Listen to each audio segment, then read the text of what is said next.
Here's Clark again. Oh, through again he goes. He's got Tutu with him. It's Ioane, in fact. Enrico Ioane. Kia ora, tolofalava, and welcome to the RUCK, a podcast where we discuss all things rugby. I'm the host of the RUCK, Stace, so thanks for joining us for another episode. We're joined today by one of our RUCK regulars and senior columnist at the WesWes Network, Mr. Joey Nanai. Joey, mate, thanks for jumping on us. Thank you. Thanks for having me again. No worries, brother.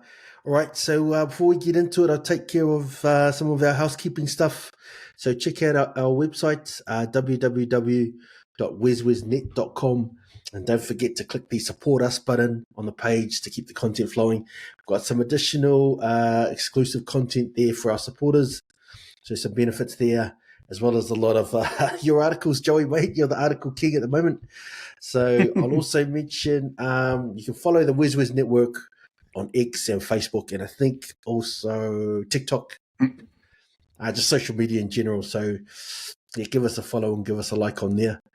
Okay, we've got an action-packed show today. Also, we'll run our eye over the upcoming test schedule, talk about some corporate issues, which you're our resident expert on. But first, I just want to start by reviewing the opening test of 2025 for the All Blacks, which was against France in Dunedin, which the All Blacks won 31-27. So, Joey, mate, just talk us through your initial thoughts of the game and what you thought about it. Yeah, it was another classic, a close one, obviously, between the old foes. And I think at the end of that game, France taught us that, you can't ever take them easy. Especially that final 10 minutes, which was basically chaos. You had Bodie Barrett turning back the clock. You had D-Mac sealing it late. And the fortress still stands. So France had flair, ABs had fate. I thought that France brought the fire, especially in the forward pack. There was some reminders of a big Bok forward pack in the way that they brought the power. But I thought that the All Blacks brought destiny to the game.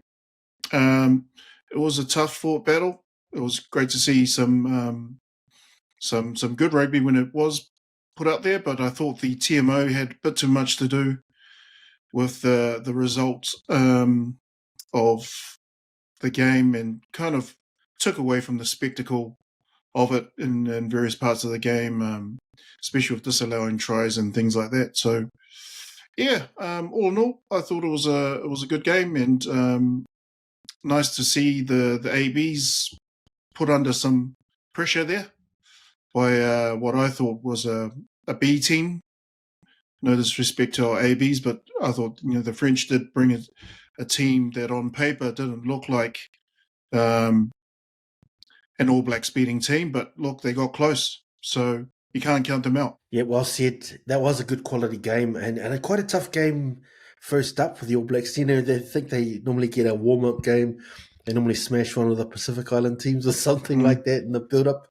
But straight into the gun. So I agree with everything you said. It was actually my cousin's 40th on Saturday, so I was watching it a little bit half-cut, and I forgot a lot. My memory's a bit hazy. I managed to watch the highlights again afterwards. But I remember just thinking, a lot of the pre-match narrative was around, what you talked about a bit as well. The disrespect that France has shown, they're bringing their B team here. But that just goes to show they've got some serious depth in France. You can make a legitimate argument that top 14, the French domestic competition, is arguably the best club competition in the world. And there were some guys in that French team who were supposedly rugby experts, and I use that term a bit loosely, but there's some guys there that we wouldn't have heard of on this part of the world. So they showed some real fight, that big team, and they almost embarrassed the All Blacks. So, you think about, what a France they actually came. And another sort of side thing, like France have beaten the All Blacks 3 times in a row prior to this. So they had the All Blacks number. And I was just looking at some of these things. They've won the last 3 of the last 4 under-20s World Championships. So they've got some guns coming through. And we saw some of those under-20s guys out on show. So there's some absolute guns there. And that speaks to the depth which you're talking about. So France are a legitimate team. But, mate, just talk us through some of these debutants that came on. You know, there's might have been some good signs for the future. Holland at lock. I think Christian Leowilli was another one, starting number 8. There was someone else on the bench there. Karifi. Matt Proctor starting at centre was a bit of a new one. Talk us through some of these changes. What did you make of some of those debutants and some of the other stuff? Look, I think the fact that you could see at the end of the game, Karifi's rugby jersey, All Blacks jersey, was full with his blood from gushing down from his ear. I think that's indicative of what kind of game that not only he had, but all the debutants. You know, the French, they ran more, they broke more, and they still lost. But why? Because New Zealand knows how to win ugly. And I thought it was an ugly win for the debutants as well. But a great introduction. I thought it was a great introduction to Test footy for those boys. It was nice to see Karifi. He's got a great story behind him in terms of his journey towards becoming an All Black and obviously getting on the field there. It was his old man, Jack, that actually convinced him to not take up their contract in Japan and stay one more season and give it one more crack. And luckily he did. And, you know, he's reaped the rewards with an All Blacks call-up. Obviously, he's been called into the fray previously in previous years, but not quite making it to Test squad naming. So good on him for sticking it out. And, you know, obviously he's bearing the fruits of that. Good to see the likes of Holland, who had another cool story of how he, you know, made it into where he is now, and obviously he's got a cap under his belt. So it's good to see, you know, guys like that who were literally unknowns. I mean, Karifi not so much, but Holland. Hardly any of us knew who he was at the beginning of the season. So, yeah, he's done well to get in there. The other debutants, I thought they had good parts. Unfortunately, the game, again, was marred by the fact that the TMO had too much to say. Yep, I agree with that. I thought the debutants were mostly quite good, and that's a good sign for the future. You know, I don't know how much. In some ways, it might have been a blessing in disguise that France B came here, because the France A turn up, I think, Razor's way more conservative in his selections, and he just goes with the tried and true. I think, without being disrespectful to France B, because they put up a solid performance. The All Blacks would have backed themselves to beat them and potentially blood some guys along the way, which is good. So I'm with you. I thought Holland was really strong in his core roles. He looks like he could be a gun for the future as well. Leowilli at number 8, you know, he carried strong. He looks like he's a high quality player. Both of them, and Karifi as well, outstanding Super Rugby seasons and just carrying a lot of that on. So sometimes, you know, just picking the guys with the hot hand, you know, that goes really well. And I was super proud of Karifi. I haven't always been his biggest fan on the show. And that's not a knock on him. It more speaks to the depth that we have in the loose forwards, because there's a lot of guys sitting at home that, if they got an opportunity, would probably look like international players if they got that chance. So good on Karifi and Leowilli. I thought they really grabbed their opportunities, and that speaks to the depth in the loosies. So I'll come to you. We'll talk about that a bit further. Just the loose forwards. You're our forward, so I'm going to say you're our expert in this area. But I talked about it a little bit, but there's some massive depth in New Zealand around the loosies. But they went with Fa'ai, who's normally a lock. He played 6. Ari, who's played a lot of 8, he was used at 7, and then Leowilli on debut at 8. So that's an interesting. When the team was named, that was quite an interesting mix. How are you finding those loosies? How do you think they went? Would you be looking to make any changes or anything for game 2 without getting too far ahead, obviously? Yeah, I mean, I thought that in this test match, it wasn't the razzle dazzle out wide that won the day. I thought it was the actual graft, the grind, and the grunt from the men in the engine room, and none more so than our loose forwards.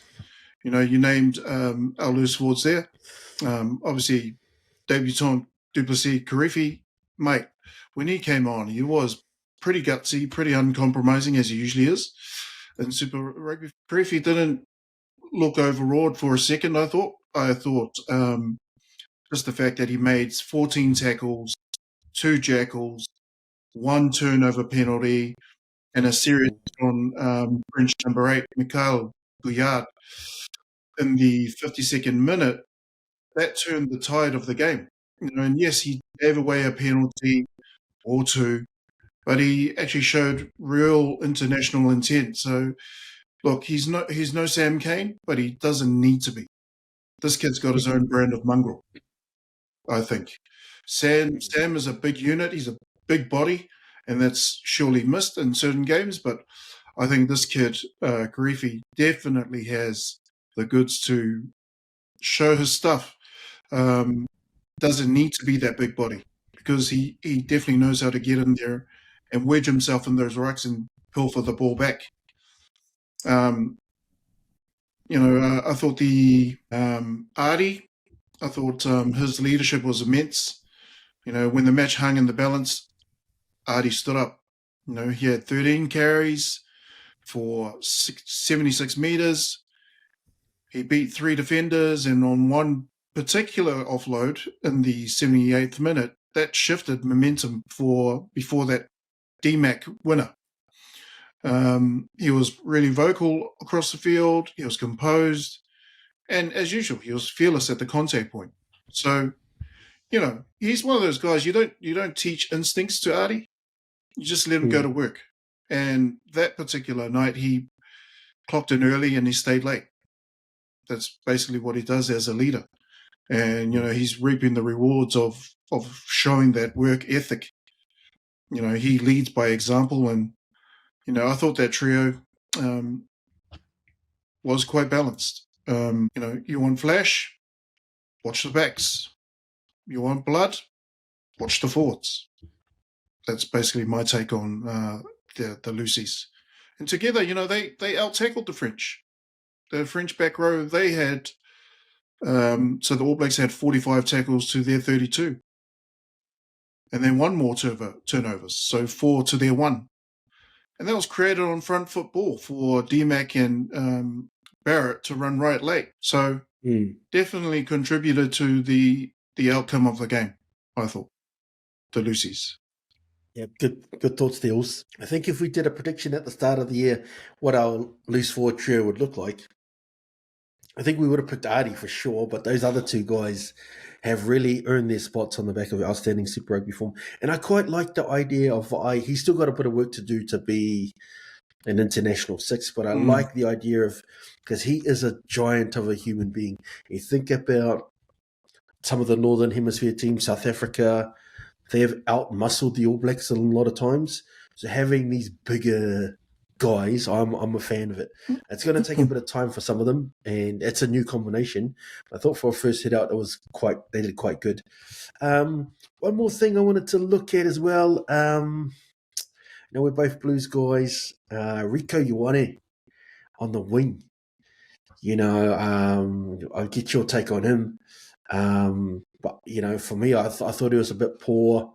And if I look at where the French were better, now I'll say that the aerial threat was definitely a win for them. So in some ways, it has to be expected, because Ioane's he's basically played only centre for the last sort of 3 or 4 years now. On the flip side, you know, you look at Proctor, who played centre. He had some nice touches, and his distribution and his pass selection was quality, as he's shown for a while now. But he was exposed defensively in ways that just doesn't happen to Rieko. So talk us through that. What did you make of that Rieko Ioane wing, Matt Proctor preferred at centre? Any thoughts on that? Yeah, I mean, I felt sorry for Proctor to have his try disallowed by the TMO. That kind of sucked to watch, and, you know, it was a pivotal moment in the game, I thought. You know, it was a time when the tide could have been turned. But look, that's it's gone. In terms of what I thought they brought to the game, I thought, I thought they did well. They get a pass mark. They tried their best, but unfortunately, you can't. And they did give the French some headaches. They combined well with, the Lucy's. They combined well with Savia and DMAC on switches, big defensive reads and things like that. And unfortunately for old mate Rico, he just is readjusting, I think. I think give him another crack. He didn't get the space he thrives on. Solid defensively, as he always is, but no fireworks this time, I thought. I think it'll come. I just think it'll come. It's not something that we can expect of him straight away, and especially against a team like France, no matter who France puts on the field. I think France did play the prettier footy, but we played test footy. And, when the sun sets over the park, the scoreboard doesn't care about beauty, right? It cares about belief. It cares about who has plenty in the tank and who can produce the magic. So I thought the ABs finally found a way to grunt their way through and grind their way through to the outcome that they had. Wow, good thoughts, Theos. Just as we're giving the All Blacks a lot of the credit and not enough for the French, on comes Le Bleu himself. Le Bleu. Rog, What Rog, are mate, we thanks for talking? jumping on. What are we talking about there, Joey? We're talking about your favourite colour, blue. But Rog, mate, I'll get Especially you in to Super jump in. Rugby season. I'll get you to jump in. We're just talking a bit about Rico Ioane on the wing and Matt Proctor at centre, how that all went. So I'll get your thoughts on that, but just also talk us through your thoughts on the first game. We're still on that first game between the French and All Blacks in Dunedin there. Yes, there's been a lot being made about the French because before the tests, there's been a bit of noise by a couple of the veterans and All Black Rugby, albeit he's a commentator, he's sideline, and he was there in that test match. Justin Marshall saying how the French were, it was a disgrace. They were disrespecting the All Blacks by bringing down a very inexperienced touring party. But then, it made me think about, before we even get to the test for me, sorry, it's when you look at it, it's their end of season. They've got players that are having to do a bit of recovery after a long season playing top 14 or up in Europe. And similarly, we come to that sort of junction when it's the end of our season at the end of the year for our end of year tour. So right now it's their end of year. They're bringing down the best available, I believe, albeit a lot of superstars are missing, and obviously Dupont is one of the main talking points, but he would have missed it anyway because he's injured or he's going through some rehab.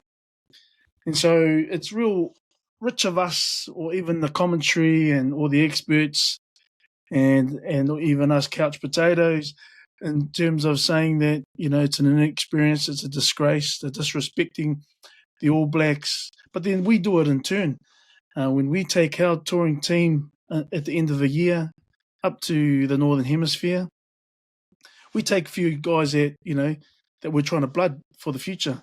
We've taken Adi Savea, Jerome Kaino, when they were the newbies, they went over. Jerome Kaino's first All Black jersey was against the Barbarians, and Adi Savea went over as well, and he wasn't even utilised on that Northern tour, his first ever Northern Hemisphere tour. And then we've got guys that have been blooded in those Northern Hemisphere. I remember Isaiah Toiava got his first test against the last test and that was to be Tana Umanga's last test ever. Jerry Collins had the whole changing room crying because Tana Umanga was retiring. So albeit it seems like a really under strength, and it was talked about even during the match. Johnson kept on mentioning under strength, 8 debutantes. But we've done it as well. And when we play against an Italy or even a Wales or a Scotland, we don't have our A team running out. So I just wanted to put that out there before we even get onto the match. That the French are being smart. The blooding young players, 8 debutantes, or was it 9? They still had some experienced players in Fiku. I was just going through some of their, and even though they were debutantes, there was one guy. Let's see. Take for example, Mikhail Gilliard. He's played 10 tests or 9 tests before that test against the All Blacks, but he's played 93 matches for Lyon in the top 14. We've also there was a prop, Rabah Slimani, 35-year-old. He had 58 tests. So he probably had more tests than the whole forward pack combined. But he's played over 330 games, top 14 for Stade Francais and Clermont. And then Georgie Berria plays for Perpignan. He's played 89 times for Clermont as well. But that was his first test. And so, but you got these guys that are playing at a top level professional, even though they haven't got their marquee players, because I couldn't even find Giorgio Berria on the French website. He's not even on there. You're looking at the other props from the 2024 team, and Giorgio Berria doesn't even feature. But then you got Gaetan Barlow. He's 28 years old, but he's played over 153 times at top 14 level as well. That was his 15th test, I believe. So you've got all these guys sprinkled. Yep, you got a few debutantes there, but they're all the young guys that they're trusting in that have come through there.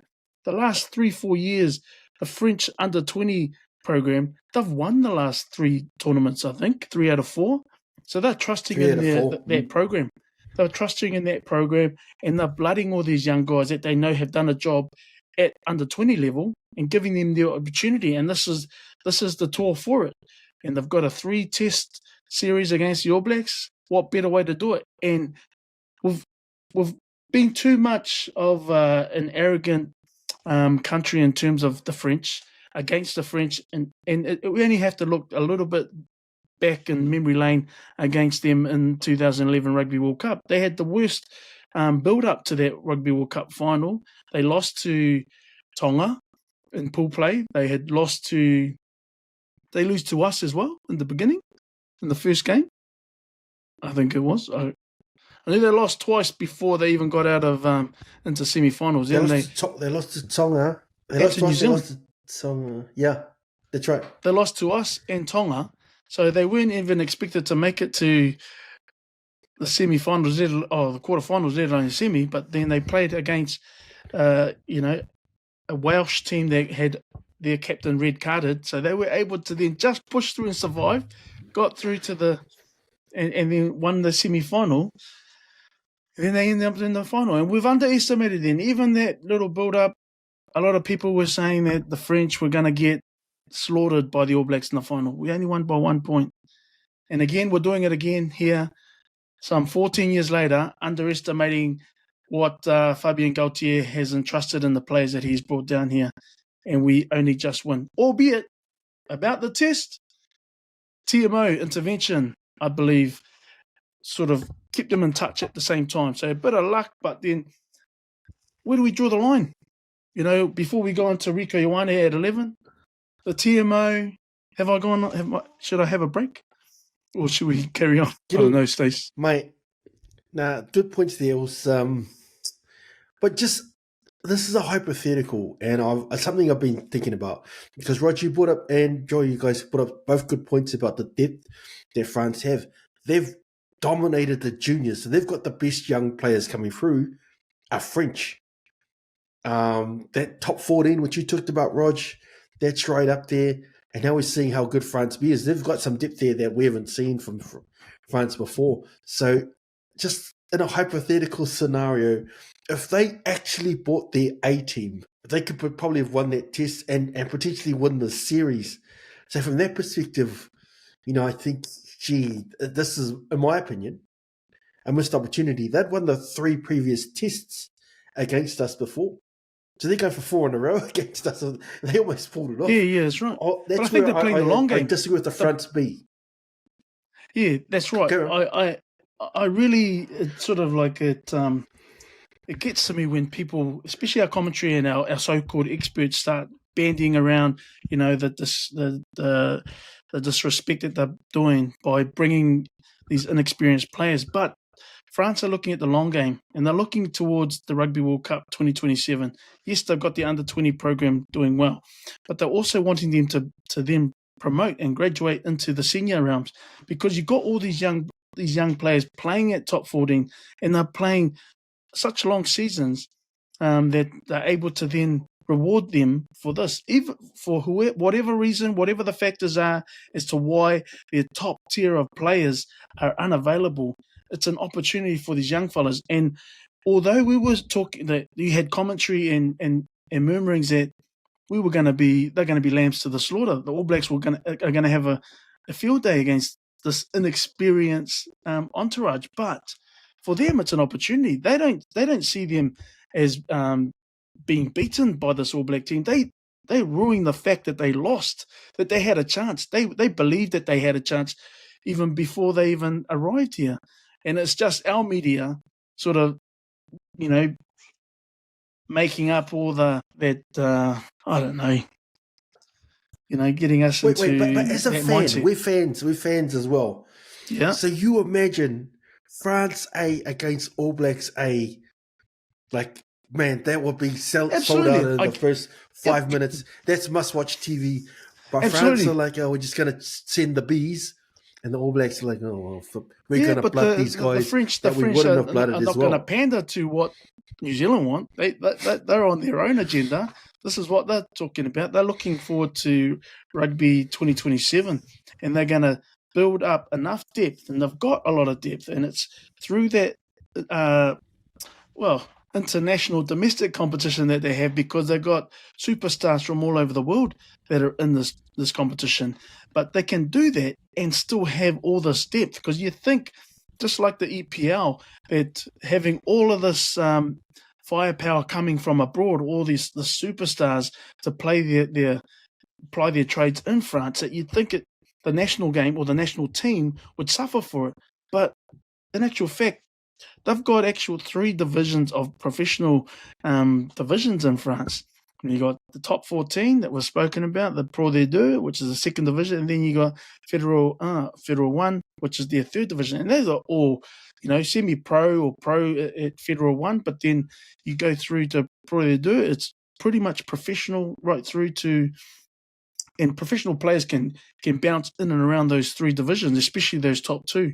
So they don't suffer in terms of being able to build depth if where needed and required for the international game. But they've just got a whole lot of players that are just playing that they can select and afford to keep a lot of players at home for whatever reason, whatever the factors are there, whether it's mind games, whether it's just them building for the future or giving other players an opportunity. And that's where I think the French have got such a great player pool depth, as opposed to the likes of Australia and maybe to a degree ourselves in New Zealand. Well, you got to follow the money. The money dictates who does what. So in New Zealand, we have the central contracting system where New Zealand Rugby, they pay the players and the Super Rugby players and all the rest of it. So they get to dictate, who gets rested during Super Rugby season. And they, the point you raised about players going on overseas tours, they do bring a couple of players, but for the most part, they're taking their A team unless there's injuries. And that's because of the central contracting system where New Zealand Rugby decides when the players go. You look in France, they've got billionaire owners in the top 14. Yes. And they're paying the players exorbitant amounts of money, which is why it's the best competition in the world, in my opinion. But the flip side is those players, the clubs have so much say. They're overpowering in who they release in some ways. So I don't know if that had an impact on the French B being here. We shouldn't say that after their performance, but I don't know how much impact that has. But yeah, we're about to be. Joey, did you want to add anything else on all the stuff with the French? I agree with Rog. It's purely the French playing the long game. You know, they don't care what's been said of them in the media. I think they've deliberately brought a team here that can build on, that they can blood, and they can build on this experience for the longer game. They're not just looking at this year and next, they're looking at the long term. Next World Cup and the World Cup after that, even. So, yeah, I see what they're doing, and I think it's a great thing. I think it's clever on Fabien Gaultier and his cohorts' parts. Very clever. So, yep, all the power to them. And let's see how the rest goes. Yeah, and you think about the All Blacks, like they've been accused of being the best team in between World Cups. And that's because if the roles were reversed and we were playing France, we have to win that 3-test series. The public back here would not accept we sent the B team, so we lost the series. So we always have to try to win those games. That's just public expectation. So I do feel like if the roles were reversed and we had a 3-test series in France, we would send mostly the A team. I get that. I get that, Stace. I get that, you know, if roles were reversed and that. But I think it's the upbeat of this inexperienced team. Inexperienced internationally, yes, I agree. But when you look through the numbers that they produce in terms of what they're doing playing abroad, because you look at, even though Duplessis is inexperienced and that was his test debut, you look at the number of matches he's played, the years that he's played as a Hurricane, as a Wellingtonian Lion.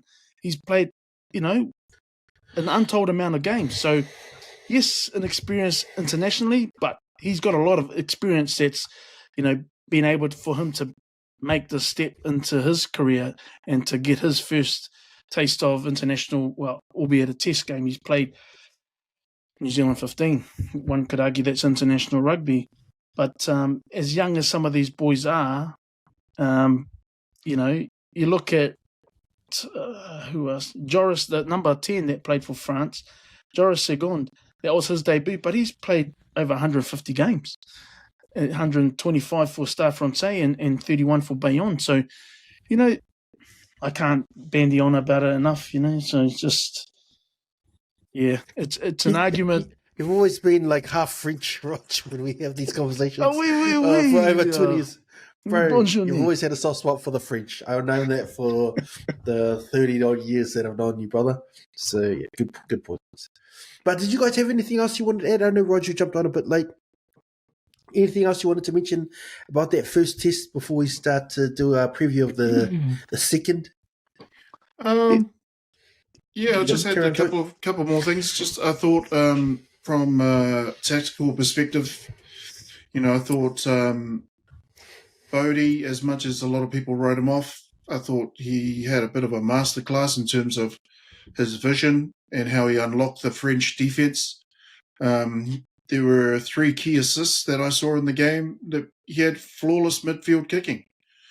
And obviously a late in the game penalty that helped seal the victory.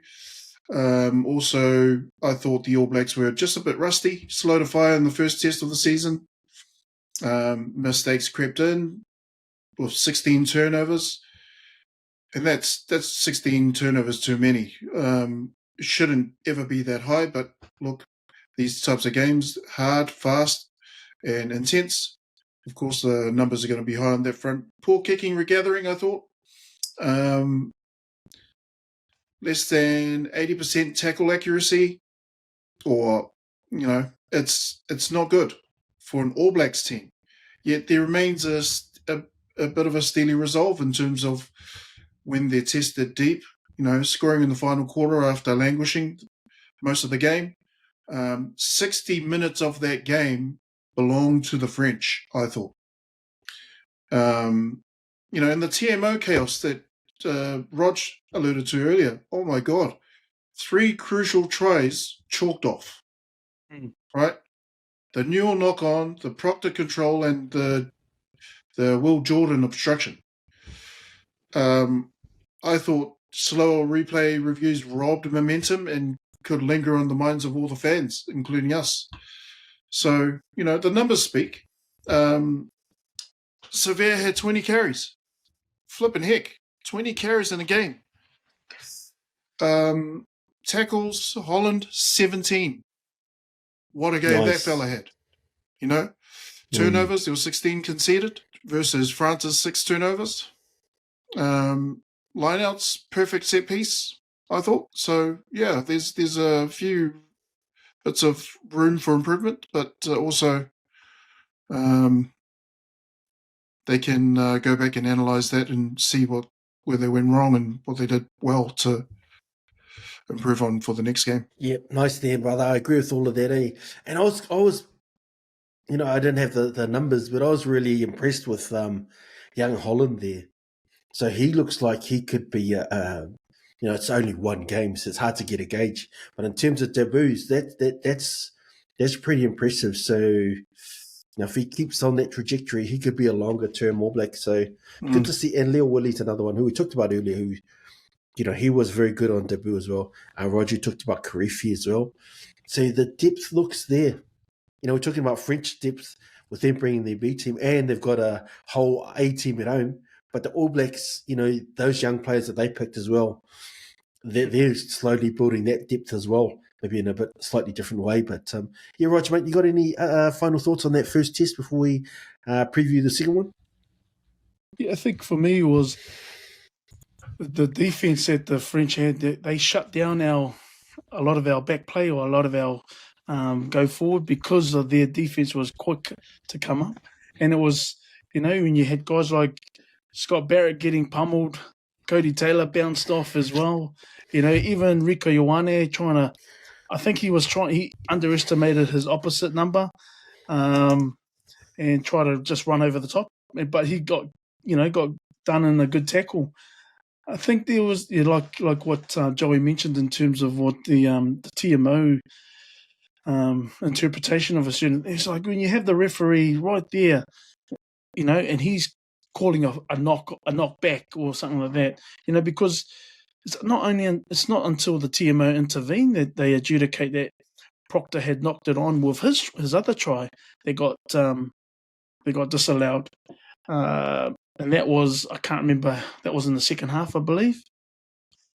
I think the other one was, that was the 17th minute, so not long after that. De Groot. It was De Groot to Newell, right? Fletcher Newell. And Nick Berry, is that the referee? He calls it as a back, it went back.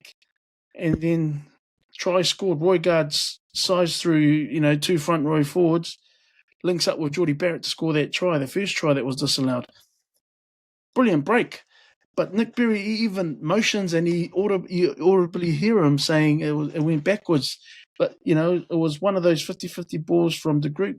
Great hands from Newell, only for it to just come ajar. But why would the TMO intervene there when Nick Berry's already called it to carry on? Because then later on, from a scrum, Proctor, he was marking up. No, that's different. That's another one. But his try that was given again by the referee on the spot, TMO comes back, adjudicates that Proctor's knocked it on. And then later on, the 64th minute, when Jordan was about to score or had scored his third his hat-trick in the corner, but the TMO again adjudicates, brings it back, that Tosi obstructs a defender. That, could he have made that tackle to deny that Jordan was the that quick one? call. I thought that one of the three was the one, that Tosi one. You I was reckon? happy with that call. Yeah. Mm. Yeah, but I think it's just they talk about wanting to speed up the game, yet then there's so many moments, like they're trying to hurry up the kick, the person taking a goal kick, and you heard that, hey, Bodie, you've only got, look at the time, the shot clock, Bodie, you've got 10 seconds, and yet they're trying to quicken it up in so many other facets, and as well as the scrum as well, and then it takes him 3-4 minutes to deliberate and to bring it back on a decision that they're going to rule out a try, nullify a try, but they don't nullify the time gone. in that. So they nullify that all the interplay, the phases have led up to a potential try, taking that away, but they don't take away the time on the clock. So just some of the things that they have to sort of, I believe, need to work on, because if you're going to take 3 or 4 minutes to deliberate and a knock-on has happened 4 or 5 phases earlier on, take away that time then. Yep. But Good. other than that, I do have some points on. I think D-Mac's inclusion. Normally, I think they wanted to use him as an impact off the bench. Unfortunately, Severis gets knocked out early in the first minute, but it showed. I believe it was Guy really laughing. What a laughing guy. Why? What? About Sivu who? got Me? knocked out in the first minute. Yeah, it was, normally you see Sivu upbeat and yelling and letting everyone know he's there, but man, he was gone burgers in that first. It was poor technique. I don't think the player even, shuffled or did a quick switch on his feet. Sivu just had his head in the wrong place. But encouraging signs for the All Blacks, especially the 10 phases prior to the Geordie Barrett try. And that's when Fabian Holland cuts it up after 10 phases. Roygaard passes it to Proctor, and Proctor passes the inside ball back in the opposite direction to Beauden Barrett, and then the short basketball pass to Jordan after that, and then wide to Geordie Barrett. That was a brilliant try, I thought, and it took us out to 21-13. But, Fletcher Newell, Fabian Holland, they're close to man of the match for me for their duration in the pitch. But Adi Savea, like you say, Joey, I think a lot of people either questioned his... What position did Ali play? 7. Yep. He was 7, right? 7.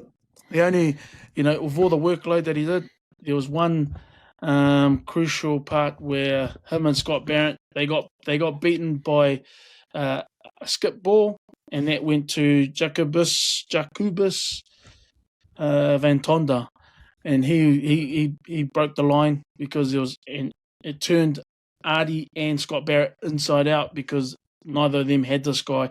He breaks through, almost scores. He's a metre short from the Roygaard covers and saving tackle, but only for a few pick and goes later that they score, and that was scored by Roman Taufifenua. So as much as they're going on about the inexperience, I've got a guy like Roman Taufifenua, again, over 150 games for Toulon, and that was his 55th test for France. So they've got a core group of experience. Gael Fiku as well. He's 31-year-old, 93 tests. He's probably played the most tests in that whole team. But again, his 93 tests come with over 200 top 14 games as well.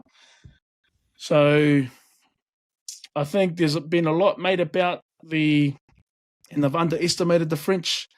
They talk about French flair, but I think it was just the French coming to play. They didn't have anything too outstanding to produce, but they've got some game breakers, and their number 15, Theo Ate, I don't know how to say his surname, sorry, but Theo is his first name. He's played 49 games for Pau. Atepolo. Atisangobe.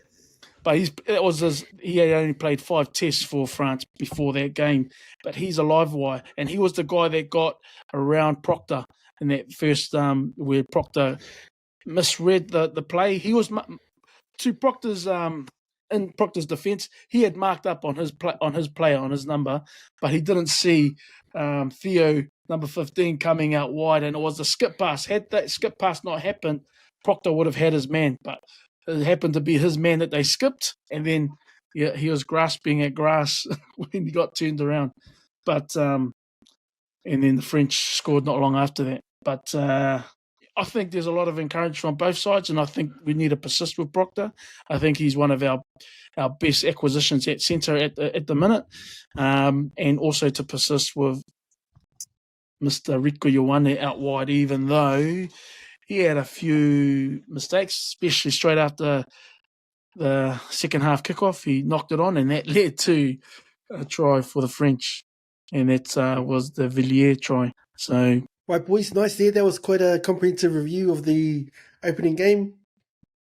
But I wanted to look forward to the second test this upcoming weekend. The All Blacks playing France again, part of the 3-test series, this time in Wellington. So it might be a bit different, mate. But Joey, mate, how are you seeing this one? Just talk us through your thoughts on how the test is going to unfold. Obviously, we're doing this podcast before all the teams have been named. So just talk us through your thoughts. On Wellington? Yeah, the test 2, how do you think it's going to go, Wellington? Well, test 1 was led by Scott Barrett, who obviously is injured and he's out for the rest of the series. I didn't know that. And Artie is taking over in Wellington.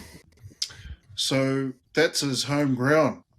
And he will want to show out for his home crowd. So I think it's going to be a big one. And I think it's going to be quite inspired by Artie. If Moana Pasifika season's anything to go by. I think, look, Artie's going to look to have a big game, but he's also going to inspire those around him, especially the Lucies, the forward pack. And I think it's going to be a good win for the ABs in Wellington, windy Wellington. I'm not sure they would want to rely on kicks for that game, so more tries the better. Yep, nice there. We saw in game 1, obviously in Dunedin, but they got that roof there. So we saw a bit more of a much more attractive style of rugby due to the roof and removing the elements in a lot of ways. But I've just had a quick look at the weather report. Forecasters for rain in Wellington. So it will be completely different conditions and potentially a completely different style. But Roger, I'll get your thoughts on the second game. Joey, you brought up a good point. Scott Barrett out. Have you got any thoughts on who's coming in and how they're going to rejig that team there? yeah, hopefully if he's okay to play and if he's available and everything's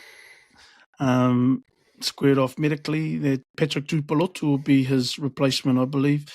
If he's all fit to go, he'll be the one to come and pair Fabian Holland. Do they then still stick with Tupova on the flank at number 6, or do they bring him in and then Tupolotu on the bench? And then it factors in who then starts at 6. Where do you rejig? Do you rejig Artie? Does he go to 8? Karifi comes at 7. And then do you have someone else in 6? I haven't even thought that far ahead for who do you bring in for 6. I do have someone to come in for Severisto, because you got Emoni Narawa, Caleb Clark that you could potentially bring in as a wing replacement, or do you keep Jordan there and start Mackenzie at fullback? He pretty much started that test last week, having to play 79 minutes. Or do you bring a Tawa Nawai in to bolster off the bench anyway? So who do you bring in off the bench if you stick with that back 3 that we pretty much had for the majority of that first test? Who do you bring in then on the bench? You got Emoni Narawa. You could have a Caleb Clark who could cover as well. But then Tawa Nawai, now that we know that we're in a bit of a dogfight, now that we've had the experience against the French in that first, and it's not going to be any walkover, and these guys come and hit hard. So, do you start with a Duplessis Karifi as well? He's great off the bench to add some mongrel and come when everyone else is fatigued. You can see how much Karifi stands out then. But then do you start with him as well at 6 or 7? I don't know. That's the headache that the All Blacks management have got, because Karifi could do the job, I believe. Home, and like you say, it's not only Artie's home ground, it's also Duplessis' home ground, and he'd love to get his first start in an AB's jersey. Where else would it be better than to be at home? And he's got a lot because he's hungry, and I think give him a chance to have a go at the French from the get-go. I reckon you'll get some good dividends out of Duplessis. But yeah, that's the $1 million question. Who do you have come in for Severis. Those are who I believe could do a job. Ooh, interesting thoughts there, Joy. Mate, talk us through your selections. How are you seeing the replacement for Scott Barrett, and also, I guess, the makeup of the backs with Sevu out? Have you got any selection thoughts there? Look, I think the young fella, Holland, the young fella with a big body and a big engine, I think he's a valuable addition to that pack. And with Scott Barrett out and Va'ai possibly back to lock where he should be, who plays blindside now is basically the question, right? Karifi at 6, or do you bring in Jacobson? Does Adi Savea's captaincy distract from, I guess, his explosive ball-carrying game? That's a question that always comes up when he's captain. Does it distract? But I don't think it does. I think it adds to it, if anything. I think, those player question marks are definitely question marks that every fan wants to know. And if you go into the backs, you think about Proctor, tough call, or soft hands. His disallowed try was close, but his overall involvement in the midfield was patchy, I thought. Can he nail the 13 with ALB and what's his face around? Barrett. Can he nail it? Finley Christie. Who's the fella that came on? Cortez Ratama. You like Finley? I'm a massive Finley Christie fan. Quick service. Double check those comments on YouTube, bro. You're the only one. I'm a massive Christie fan. I wish he was there. And there all the time, and starting 9. And, you've got Cortez Ratama. You've got that other fella who's back. The other fella from Counties, who, that's his name. The guy who I think is the next DuPont, has the potential to be the next DuPont if he plays his cards right. But yeah, McKenzie and Xavier often took control of the game. But, the questions have to be asked. And, I guess the thought bomb in all of this is that was an escape of a game. Let's not polish it as dominance by the All Blacks by any stretch. Because, as I said, the French pretty much owned 60 minutes of that game. And I thought those were French third stringers who, are breaking you off first phase. And, it raises the question, are we building combinations too slowly? Yeah, some interesting thoughts there. A lot to ponder because there's a lot of guys who can do multiple roles there.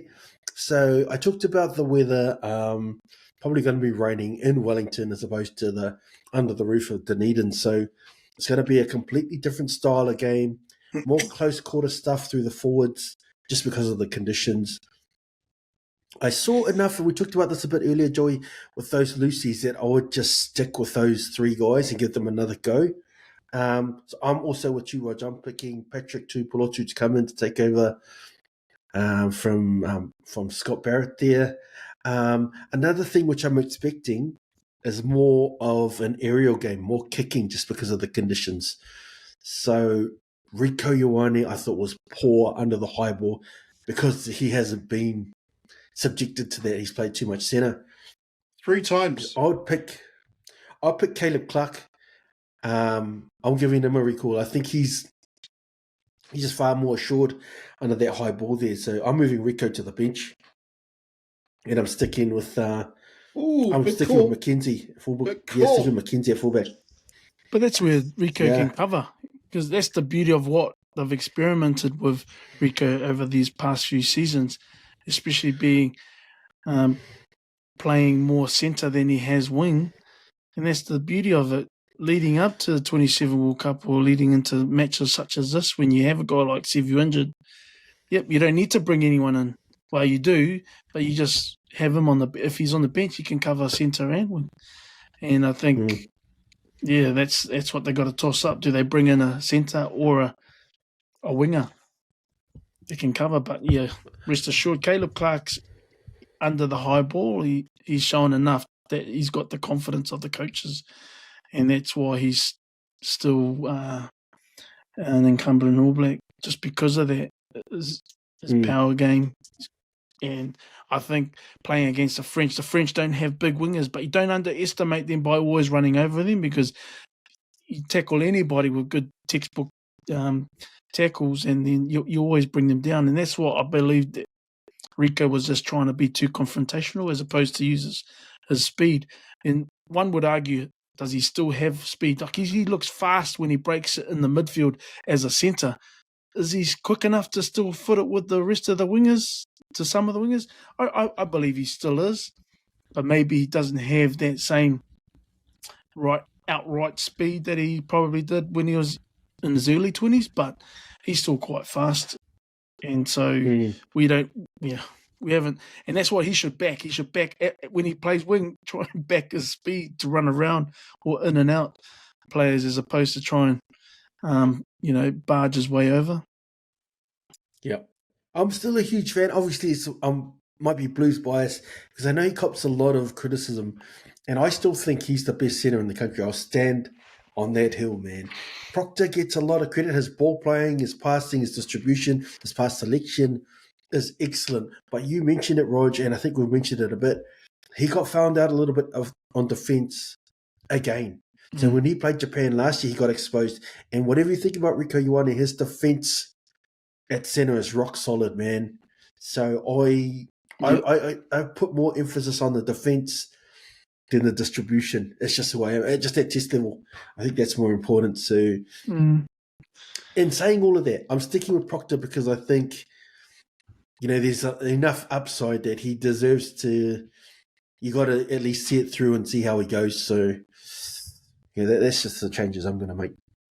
And they're saying, scratchy first test from the All Blacks because it's the first test of the year, but then, there was change of tune from, hoping to put easy 50 points on an inexperienced French side coming down under. But obviously the mindset's got to change now because the French are here to play. And so, you got to have your best, because they had a good defensive line against the All Blacks, and I really felt that the All Blacks had to get creative in order to beat their speed and the strength of their line of defence. And there was a time when I think Beauden Barrett gave an inside ball to Rieko Ioane coming in, and there was space. He broke the line, but even as a centre, he failed to. Well, he was a winger, but he was in the midfield. He had D-Mac and Will Jordan out wide, outside him. He just needed to distribute to D-Mac to get it to Will Jordan or a long ball. But the French were able to sandwich him in and sort of obstruct a potential pass from Rieko. But it almost seemed like he just didn't have the time to distribute it out. And I think that's how quickly it closed in on him. Yeah. And I think the All Blacks have shown a lot of the style they want to play. So you look at the 12s that they've selected. They've selected 6 midfielders. You think about Tava Nawai, Kuntu Paia, these big, strong, muscular styles of 12. David Havili's been sort of pushed aside, and he's probably one of the better ball-playing 12s. So they want these hard-running 12s, but that's got to be complemented by someone on 13 who can distribute and has other attributes. So you think about Rieko Ioane, he plays a muscular style. He tries to run over people. He's physical and all the rest of it. But if the 12's already providing similar attributes, that's not balanced in the midfield. So I think they've got a plan where they want muscular 12s, which is why Havili's out and Kuntu Paia and Tava Nawai's in. But they want different attributes at 13 than what Rieko brings. So I'm not sure how they want to play that out, because we've got these. I want to get into some other. I've gone off on a bit of a tangent, but if you've got these muscular 12s, then where's the secondary playmaking option? So I'm wondering if we might end up going back to the dual playmaking system at 10 and 15, which we had before. Because if the 12s aren't ball playing, Havili types of guys, and they're muscular guys, then that means the 15 has to be that secondary playmaker, the secondary kicking option. So I don't know if it's by design or by what, but before the injuries, I wonder if we might end up with the dual playmaking of Bodie and DMAC at 10 and 15 again, just because there's no, in my opinion, they haven't got opted for ball playing 12s. So just a random thing I was thinking about. I feel Havili was sort of done by not being. But it's about the style that they want the 12. Yeah, So but then the thing is, the beauty. Tupaya.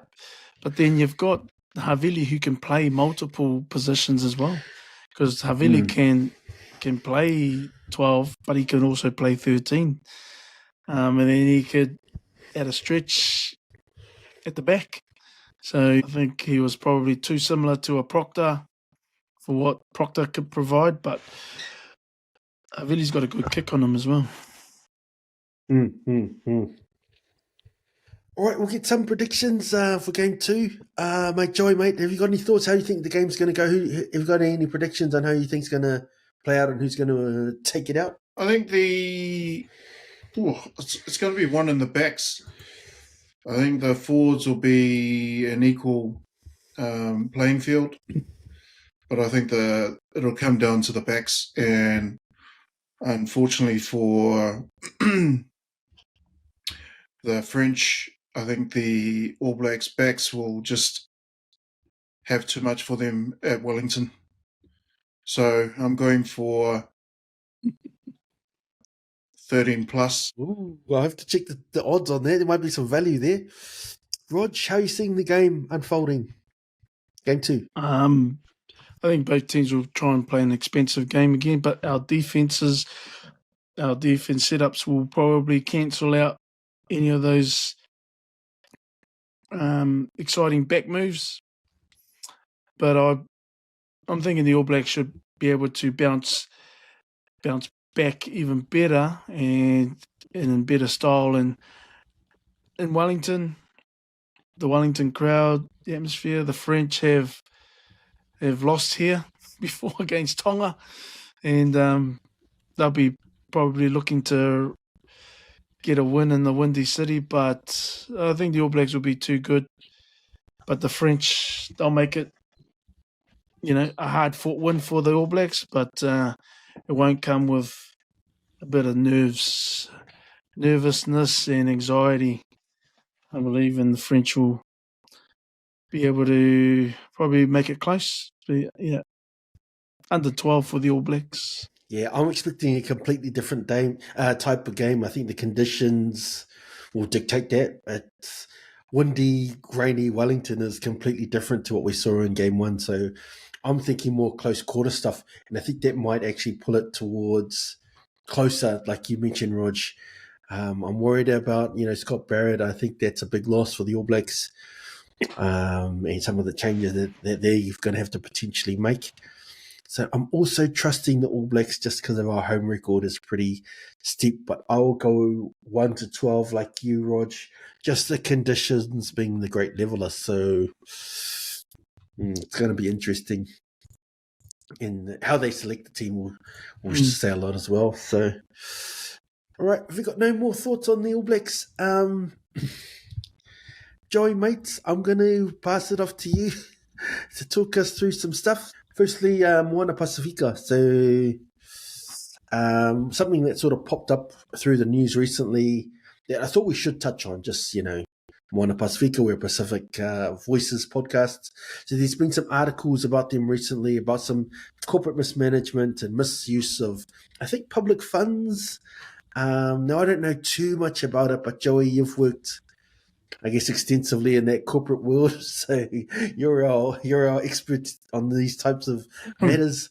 So can you just talk us through the listeners of what they've allegedly done wrong, and just give us your take on Moana Pacifica and their corporate style? Yeah, look, unfortunately for the likes of Moana Pacifica and its administrators, a lot of what goes on behind the scenes doesn't stay behind the scenes, if that's what your intention is. When you take funding from government agencies, like, for instance, in this particular situation. Whānau Ora is the government agency that has helped to fund certain parts of Moana Pacifica's run. Unfortunately, that takes more scrutiny than your normal funder, who may be another corporate, because it's government agency and they have to take to everything with a fine-tooth comb and a magnifying glass, especially when it comes to dollars spent and where they are spent. And unfortunately for Moana Pacifica's administrators, when you make decisions that are seen as biased or unjust, the public is going to want to know about it and they're going to want answers. And unfortunately for Moana Pacifica's administrators, they can't exactly make up stories because everything is traced back to the origins of those decisions. And, you know, there's a few players, players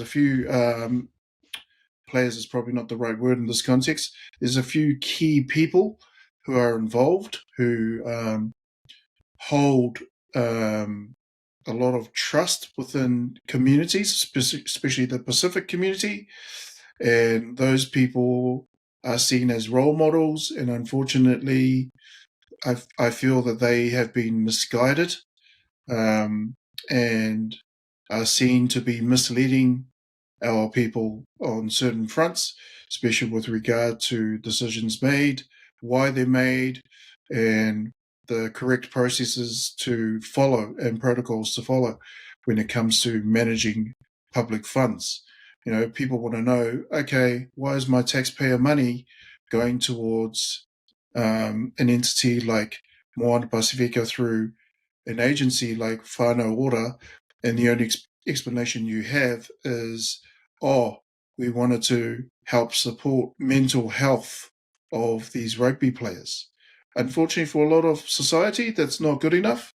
Not good enough reason for an agency like Whānau Ora, who was created for one thing, to be seen as funding another.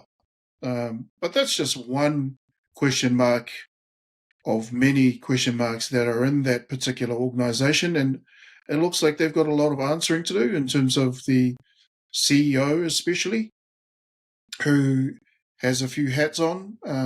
Debbie Sorensen, sorry to name you, but, you know, your name has come up quite a lot. And, you know, unfortunately, you know, when you are at the top, when you are the CEO and you wear that top hat, the most scrutiny should go on the likes of yourself.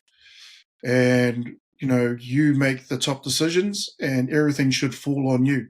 So responsibility should fall on you as well when it comes to public funds. And how you explain that to the public needs to be as transparent as humanly possible, because your role as a CEO is to keep things running smoothly, but also have an eye for the future, which I'm sure you're good at in other areas, like the Pacific Medical Association that you've come from, PMA, who I believe are a major shareholder of when it comes to Moana Pacifica. And then you have these other entities who were created to give services to Moana Pacifica under false pretenses in some instances. And Joey, was that, sorry to interrupt, and was that Sorensen, because all I read was Sorensen had a daughter who had another entity that she worked for, or she, Yeah, no, that's she right. was a nurse, she was a nurse, and that it was her husband or partner. Yeah, that's right. So that's the services I'm talking about, where the daughter in this instance is someone who, you know, they can't prove that she went through a due process to be selected as the provider of that service.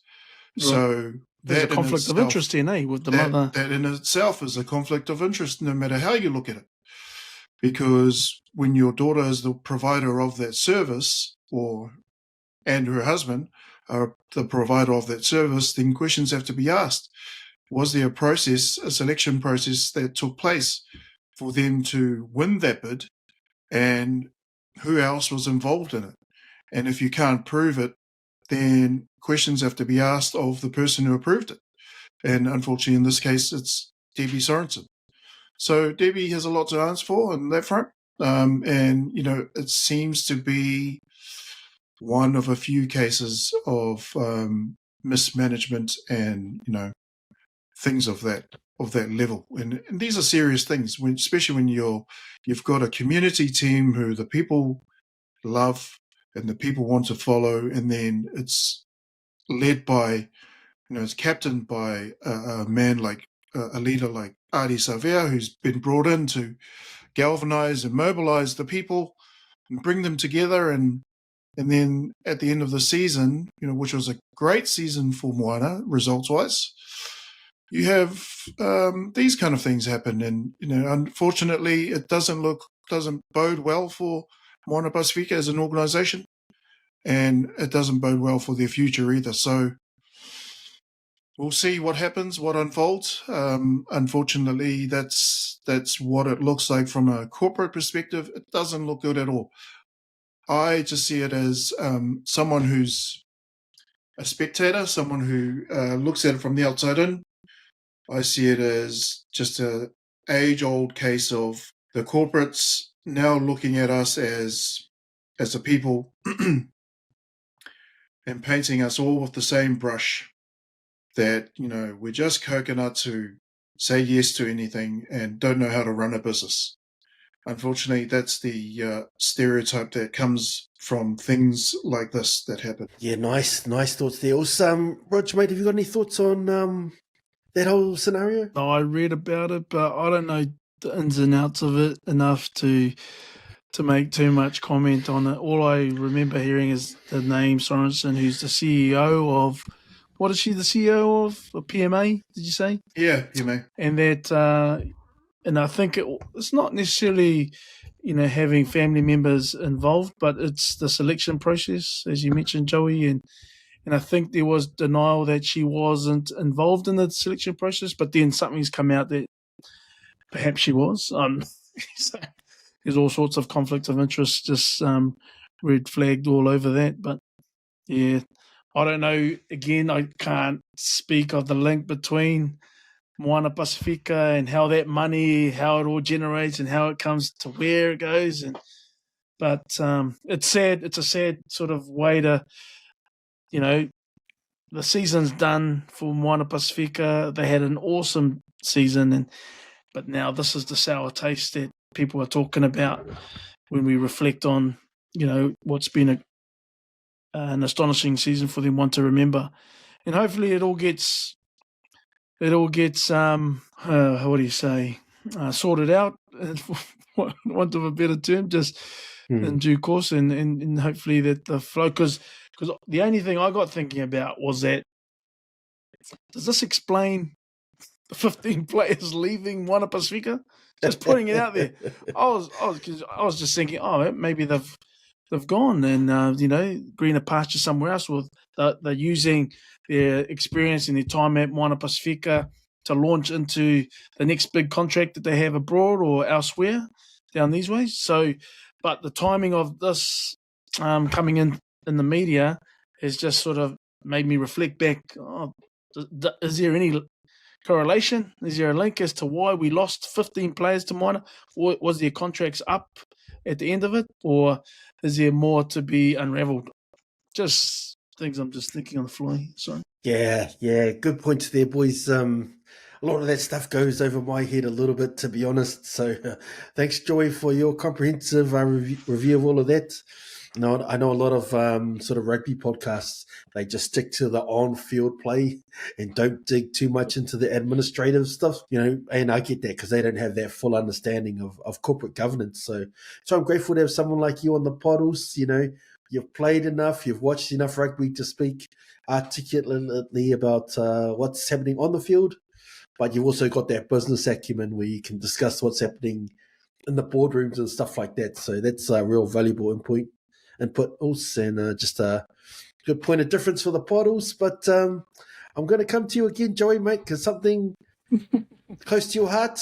I win for the small guys. I'll say, Joey, mate, your old team, Ponsonby.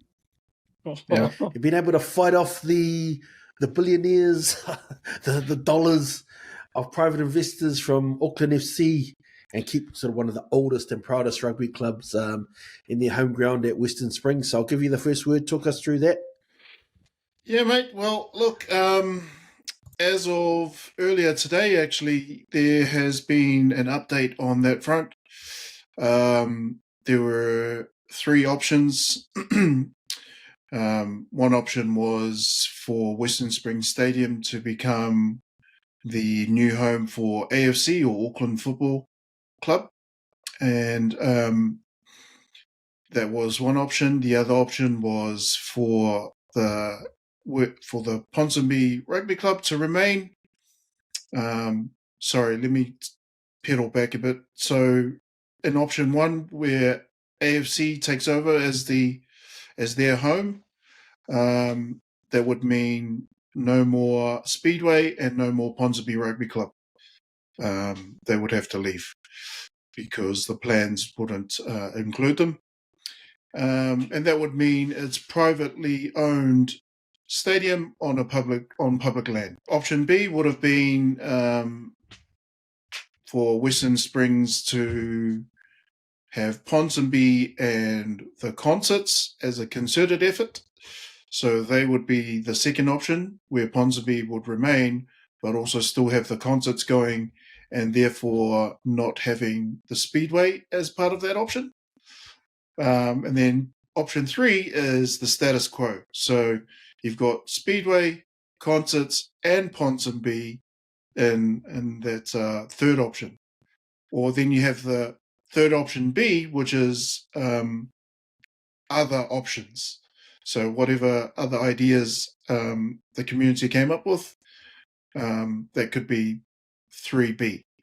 So all in all, what happened today was the AFC and their team, they pulled out of the bid.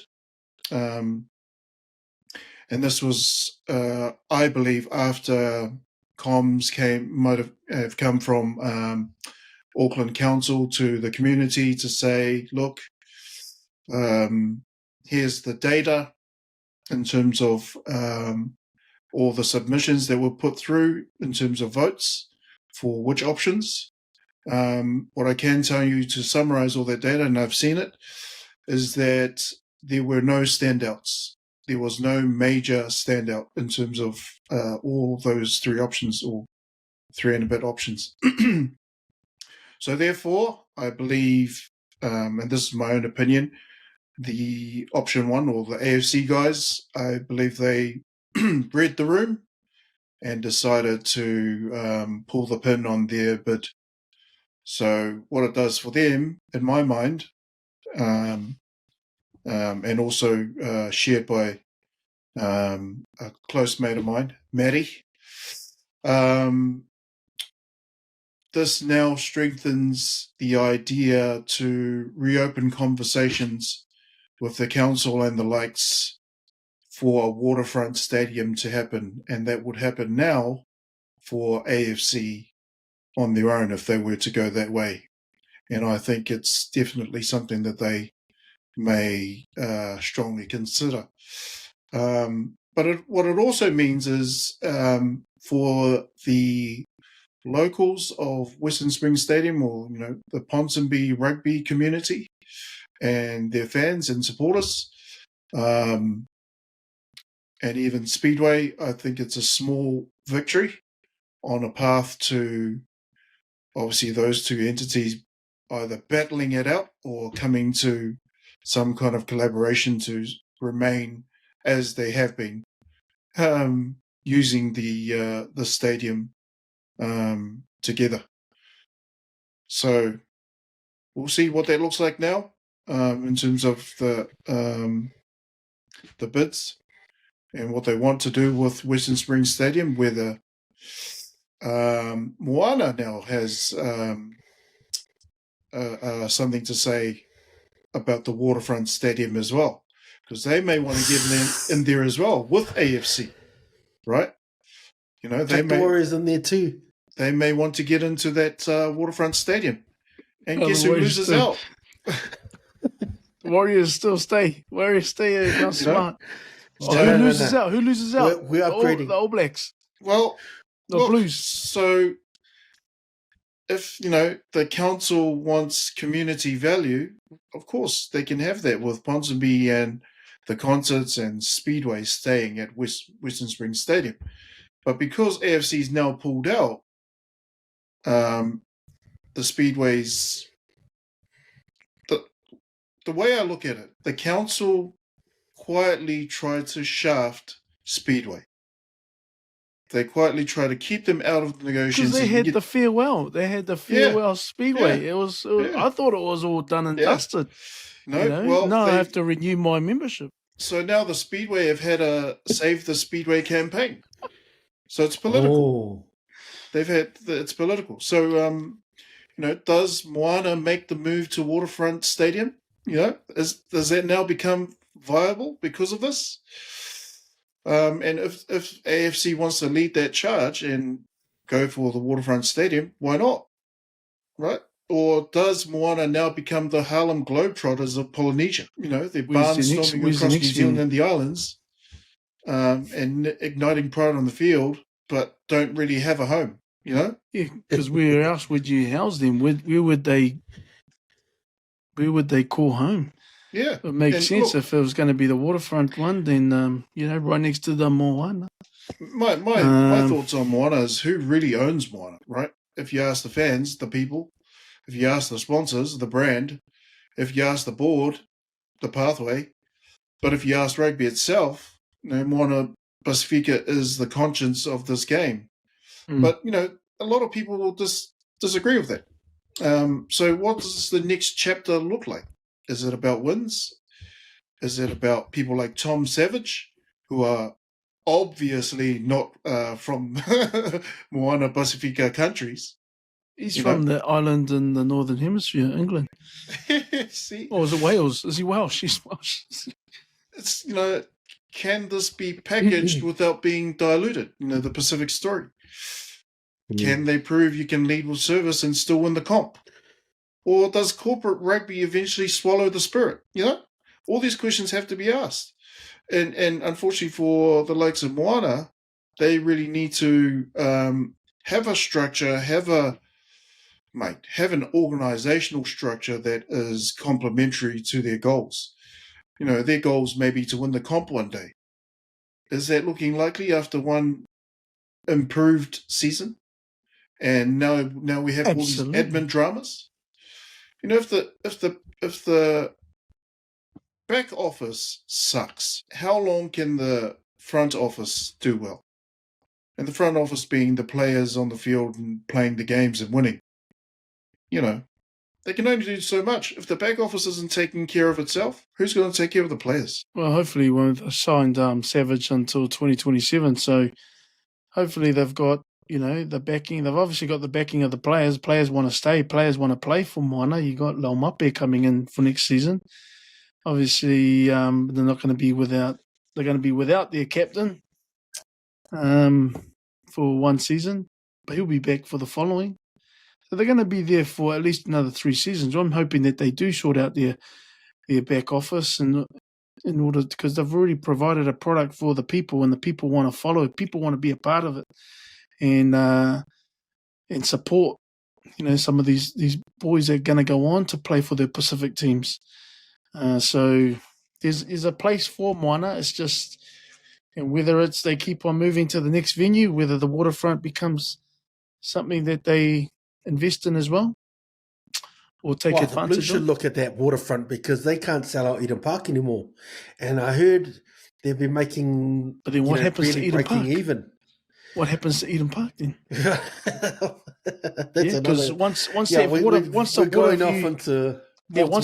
Waterview Stadium if it happens, why bother with Eden Park? What's going to be there? What's going to be hosted there when you've got that stadium on the waterfront? And it's been spoken about for years and years. But And I think like you're right, because that's been one of the biggest sort of blockades that just prevented it from moving forward. It's been an idea, and it's been a good idea, to be honest. I was a fan of it when we talked about it 15 years ago as a possibility. And I've always been a fan of it. But the flip side of that argument is, what do you do with Eden Park after all that? yeah, does it become a Carlo Park? And look what Carlo Park is now. It's just right, a and block that of almost, because edifices. it becomes in the, I guess, put into the too hard basket. So like, we'll just stick with the status quo. But man, anyone who listens to this podcast has been to Eden Park. It's half a cricket stadium, it's half a rugby stadium. It's neither here nor there. Getting food and drink and stuff when it's packed, you're lining up for hours on end. And if you've been to like world-class stadiums and other places like, if you've been to Suncorp or you've been to some of those stadiums in the US where they do their NFL and that, even some of the Premier League stuff, you'll know that Eden Park, which is supposed to be our national stadium, is nowhere near up to par. So, that's probably another whole podcast in itself. But, thanks, Joe, for your input there. Also, I mean, when I did the podcast with me and Cam started up, I thought we'd be talking about, rugby and what's happening on the field. But it's hard to talk about rugby without talking about the politics of rugby, the administration and all the rest of it. That stuff seems to constantly pop up, and you're sort of our expert there. But, Rog, mate, you got any thoughts? I know you would have had some ding-dong battles with Ponsonby. They're keeping their home ground. What are your thoughts on that? Well, I was just speaking to some of the players last week down at the club. Herman Hutch running around chasing yet another championship for the mighty Ponsonby. But they weren't sure, some of the players, because obviously the neighbours down at Cockless Bay, where they are currently, is that where their home ground is at the moment? Or are they still using the stadium? In terms of building a club room elsewhere, so this was just, obviously this is news that's just happened in the last couple of days, but on Saturday, they were talking about trying to build there, and Cockless Bay was one of the options. But I think the neighbours have rallied around and they're against the idea of a rugby club being built down there at the park down the bottom there, at Cockless Bay. Joey might be able to say something. But at least we know that even though AFC pulled out, those billionaire backers, your mate Ali Williams, at least they've got their helipad. Yeah. Yep. And we'll say Ali Williams, one of Ponsonby's favourite sons. I don't know. Bit of a Judas there. But no, I don't want to say that. All right, boys, we're just about done. We've got our TAB account, I will say. So just for our listeners out there, we have a TAB account. We put $10 on a multi each week. So there's a bit on the international calendar this week. Joe, you said a lot of the upcoming games. So a lot going on. So I'm not sure if you guys have a pick for the multi this week. I'll go first just to give you guys a bit of time. So I think, Rog, I'm not sure one of you guys mentioned it, but over the weekend just gone, so two teams put up really solid performances.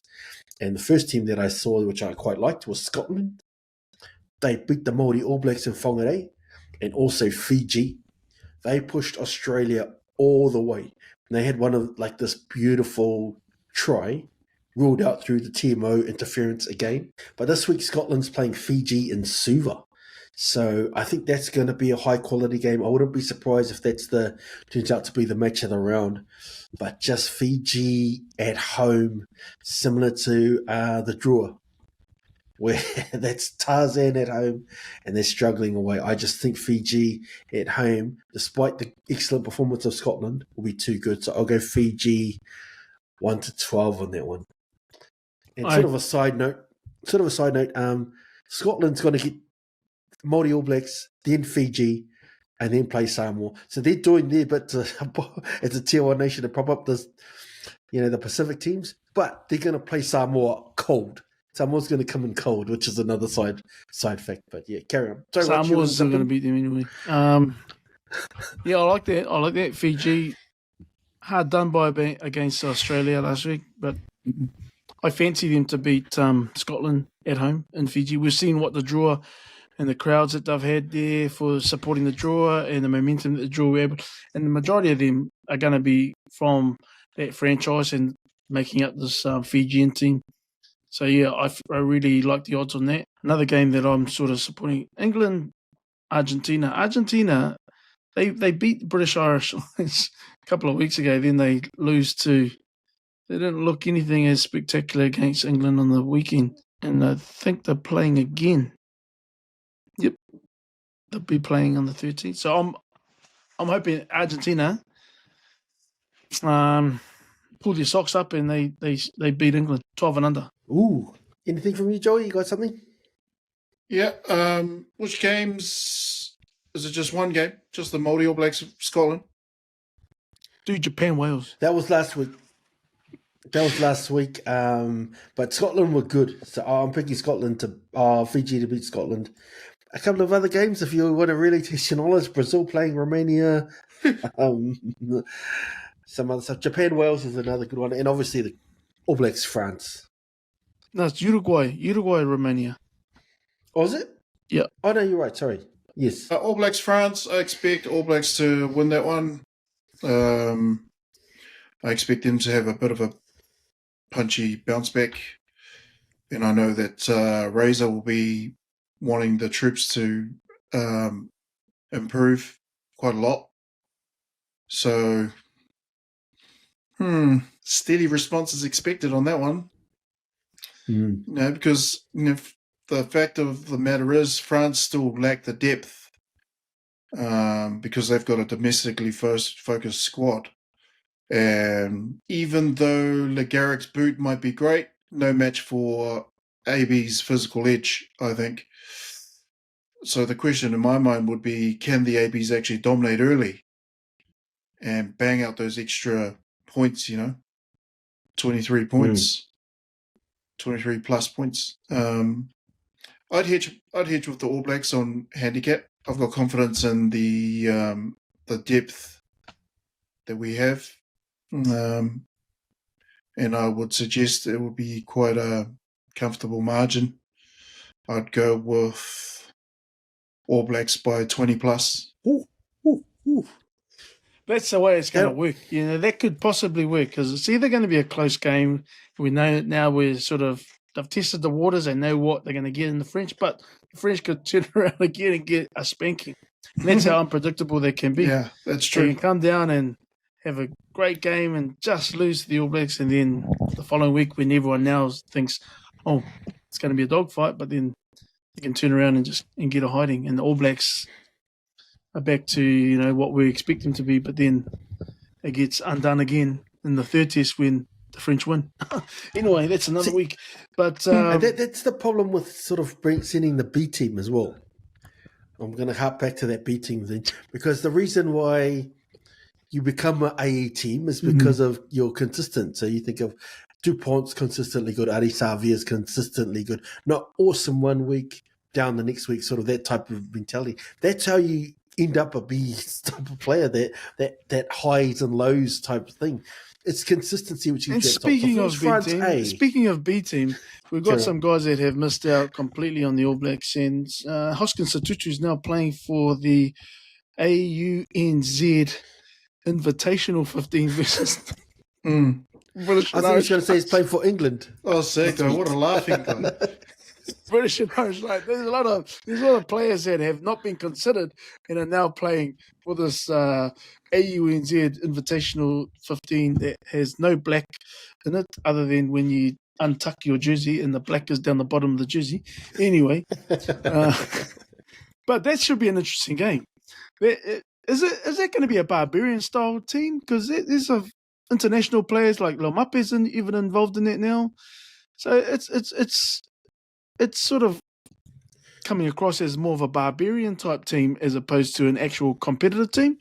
And we saw what the Barbarians are unpredictable. Are they just getting on the drink, playing golf, and then heading to the stadium to play the British Irish Lions, or are these guys actually taking it seriously and part of this team to try and push their case for Australia or New Zealand, respectively? Well, I dare say I think that's a good point, because I think that if you play good in that game and there's an injury or whatever, then that recent form might propel you forward. So I know some of those Australian guys will definitely be looking at putting their best foot forward, because you think the Lions, once every 12 years, you think about the average rugby career, you're probably only going to get one real opportunity per career before you're not going to hang around much longer than that. So yeah, and that's the timely thing about the Scotlands, the Englands playing in the Southern Hemisphere at the moment, is that injury happens. The British Irish Lions, while they're down here this way, you get pulled in. You might not get a start in the test on that, but at least you get to wear the possibility of wearing a British and Irish Lions jersey. I heard, wasn't it who got caught in? His son? Owen got caught in. Farrell. Some nepotism there. But yeah, boys, that's us. Unless anyone's got anything else they wanted to quickly add in the pod. Was there any other subjects? Otherwise, we're going to get some final thoughts. Do you guys have anything else you wanted to discuss? I think that game that you guys mentioned, Japan versus Wales, is a good one, because Wales are on a bit of a slump. They lost again. Games. 18 games. Didn't they lose to Japan on the weekend? Or who did they lose to on the weekend? 18 games. I think they lost to Japan. They lost to Japan. Jones retires, and now look, it's all downhill from there, mate. Slowly. Anyway, and people were calling during the season. They were saying that how they couldn't believe how Savage hasn't been included or considered, but he hasn't even played for Wales. So he never played for Wales. He was just a journeyman that's played a lot of rugby, but never got national honours. But anyway. Yeah, and you're right. And that sort of hurt the, I think the Welsh have contributed greatly towards the Lions. But with that record, a lot of their players got overlooked, like Faletau. We spoke about pre-podcast. One of the all-time great players, just none of these guys warranted. So, yeah, nice thoughts there, boys. We're just about to close up. Unless anyone's got anything to add before you hold your peace. But Rog, mate, you got any final thoughts just in closing the pod for the week? I was just looking at my old calendar here. Allez le bleu. Allez le bleu. Oh. Who's the golf effort? It's Adi. You know how Adi's hairstyle used to be? Adi, Lamape, and Sopuanga. No, allez le bleu, all the best. I think the All Blacks will do a number in the second test, but I think the third test is what we have to be aware one of. thing that's come out of this week is that if you're like me and possibly Rog, if you're a rugby traditionalist, you're worried. If you're a fan of the chaos, the growth, and the future, you're pumped. Yeah. Tier 2s are swinging punches. Tier 1s, they are pretty much soul-searching at the moment. So here's the real bet, I think. Who adapts fastest and who gets exposed first? In terms of what's coming this week, buckle in. That's what baffles me. That's what baffles me with Argentina. They do a number on the British Irish Lions one week and then they lose to England the next week. So it's a bit of hot and cold. I just don't know which one you get. And that's similarly with the French. Unpredictable. When they're on fire. When they're off, they get a hiding. Yep, the rugby order is shifting. But you're right, Joey. Go Watermeadow. Yep. Watermeadow. Seagulls. Yeah, we What's our seagulls? hiding from Ponsonby on the weekend. And that would be good to just coming back to your point, Joey. It would be good to interestingly see what qualifies as a tier 1 nation these days. Because we just talked about Wales. I don't know where they're ranked, but 18 losses, they must be tumbling into the tier 2s closely, surely. But I'm not sure if it's money is a factor or, the amount of juniors you got and all that other stuff. But then you just have to look at Italy's record in Six Nation games. Well, yeah. And they're a tier 1 team. They're a tier 1 team. Yeah. Before you end off the show, Stace, I just want to point out My cool hat here is sponsored by AFC. Thank you very much. Oh, I should have known It's, those words was a bit too kind for. Go the Black Knights. Anyway, go New South Wales. Go any team Yep. other than Queensland. Yep. New South will do the job tomorrow night. Anyway, that's a different Yep. podcast. Okay, swing it as a tonner. Queenslanders.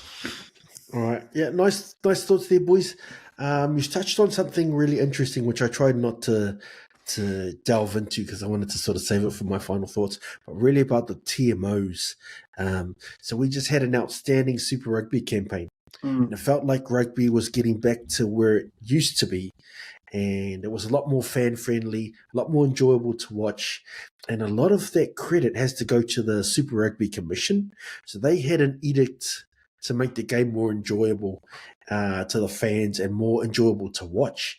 As they've been losing lots of fans over the last few years, mainly to the NRL and these types of things. And what they decided to do was similar to what the NRL did. They sped the game up, less stoppages, less times for scrum resets to allow more play over the 80 minutes. And secondly, and more importantly, they limited the amount of influence the TMO had and let the on-field referee make most of the calls just to keep the flow of the game going. But now the test season's upon us and the referees are bound by different rules and different edicts from the governing power, which is World Rugby. So Joel Yuck, who is the head of match officials at World Rugby, he has made it clear what he wants. So he wants test match rugby to get the right calls as much as possible and to minimise foul play. So as the test match window opens up, you expect to see a lot more heavy-handed officiating, more cards potentially, and as you have mentioned throughout the podcast, never-ending TMO interference. And this is all in pursuit of getting as many correct calls as they can. So now, as we're obviously fans of the game as well, and we've witnessed sort of a better, more fan-friendly competition without the overbearing referees and officiating, I'm just not convinced that this is the right way for the game going forward. So, World Rugby, no, you got you're down the wrong path. That's my final thoughts, boys. But Counter-Ruck's available through the usual podcast platforms. So wherever you watch your podcast or subscribe to your podcast, we should be on there. So give us a follow and give us a like. Rog, mate, thanks for jumping on, also bringing your extensive knowledge and your French love. Joy, mate, thanks for jumping on, also bringing your your usual knowledge of on-field and board level stuff, which is always quite interesting. Cams does our editing, so cheers, boys. Thanks for having with the pod, and we'll be back shortly. Cheers, boys. Au revoir. Thank you.